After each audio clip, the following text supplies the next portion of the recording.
pare. Alam mo, ako, agree ako dyan eh. Talagang he has to slow down.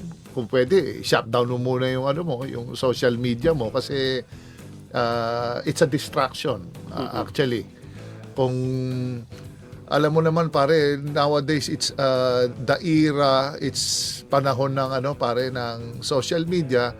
It's an open book ang buhay mo. As a player, trabaho mo, as personality mo, pag nandiyan ka na, may account ka na, eh talagang halo-halo ang mga taong mamimit mo dyan. Lahat, pupunahin ka, pati pananamit mo, paano ka, lahat na, actions mo. Kaya napakahirap. Eh, celebrity si RJ eh. Siyempre, popular yan.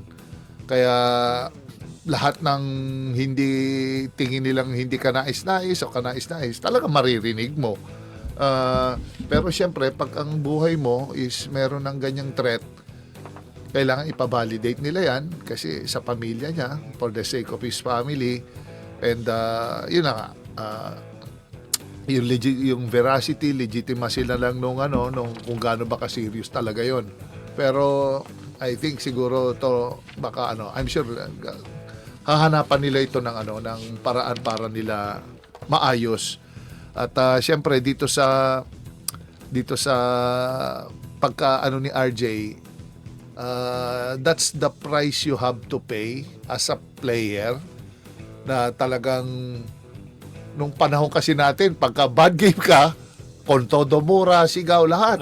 Oo, di ba pare? Parte ng buhay natin yun eh. It's part and parcel of our life.